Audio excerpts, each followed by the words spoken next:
Thank you so much to both of you, to all of you for your patience. I have two statements that I will read for you. We have a first statement on Yemen. The Secretary General condemns the escalation between Yemen and Israel. Israeli airstrikes today on Sana'a International Airport, the Red Sea ports, and power stations in Yemen are especially alarming. The airstrikes reportedly resulted in numerous casualties, including at least 3 people killed and dozens more injured. A United Nations humanitarian air service crew member was also injured when the airport was hit. A high-level delegation by the UN, headed by the World Health Organization Director General, Dr. Tedros, was at the airport when the strikes occurred.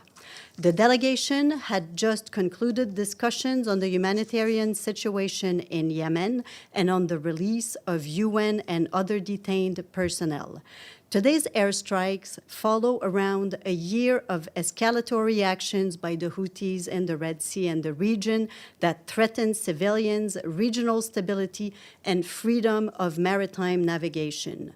The Secretary General emphasizes that international law, including humanitarian law as applicable, must be respected at all times. And he appeals to all to respect and protect civilians and civilian infrastructure. Humanitarian relief personnel also must not be targeted and must be respected and protected at all times.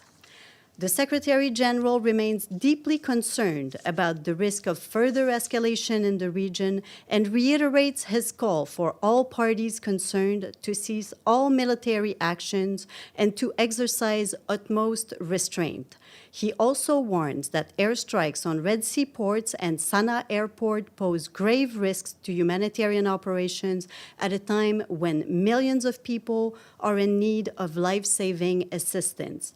Further escalation in the region also continues to undermine the mediation efforts led by Special Envoy Hans Grunberg to reach a negotiated political solution to the conflict in Yemen.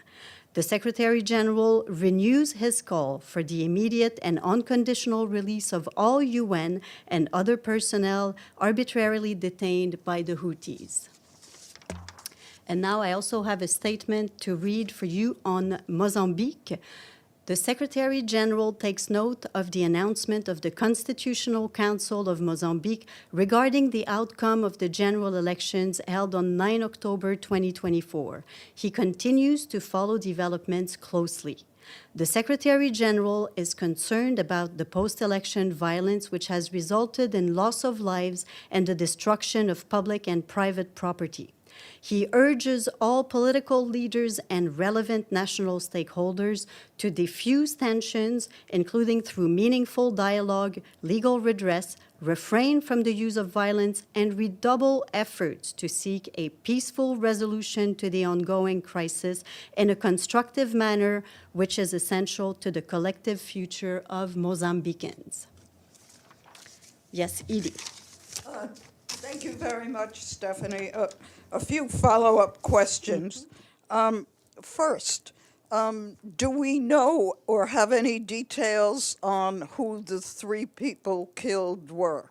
I do not have these details at this point. What I do have is, of course, information about our UN colleagues, and I can report that all of our UN colleagues are now accounted for. Our colleague who was injured is receiving medical treatment. He's in a hospital right now, but everybody else is safe and sound and accounted for. A couple of other follow-ups. First, what is the status of Mr. Tedros? Are they staying in Sana'a? Are they going to be moved out? Is the UN trying to do anything to get them out quickly? Yeah, so I spoke to colleagues on the ground about this. So Dr. Tedros is with his delegation, with his team, in Sana'a still.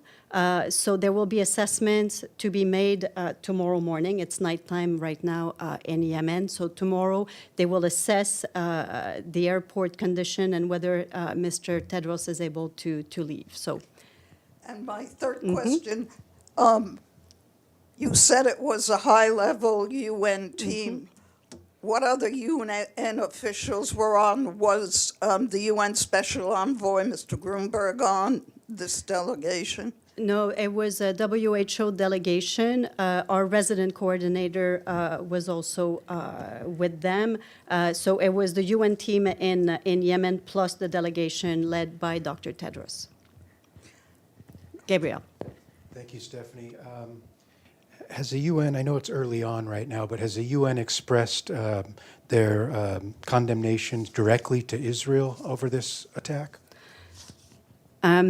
So right now, what we have is this statement, and I'm sure that contacts at ground level and here will also be made. And I know you weren't there, but this sounds like it was pretty serious. And that, can you give us an idea on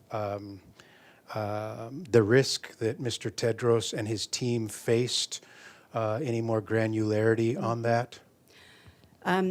The information that I have is, as he said himself in a tweet, he and his team, they were at the airport already.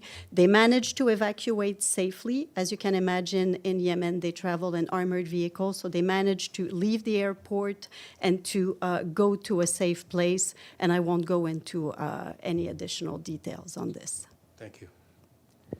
Yes, Edie. One other question.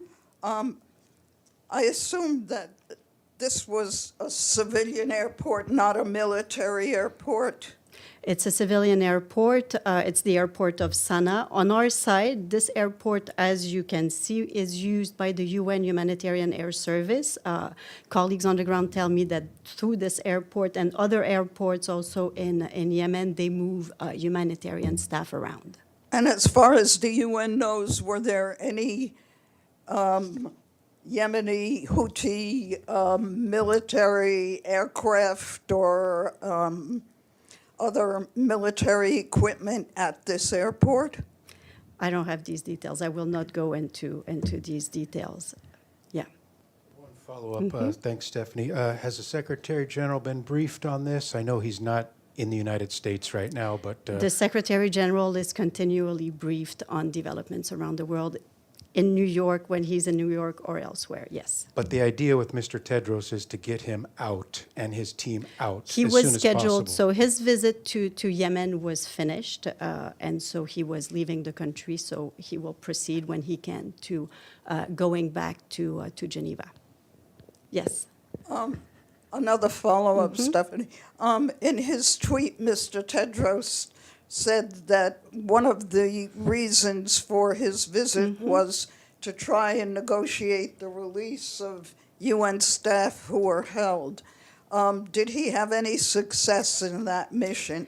I asked that questions to our colleagues on the ground, and so the visit by Dr. Tedros was positive, and of course we continue to call for the release of all the staff that's being detained, UN and others. Thank you very much. No online. Thank you very much.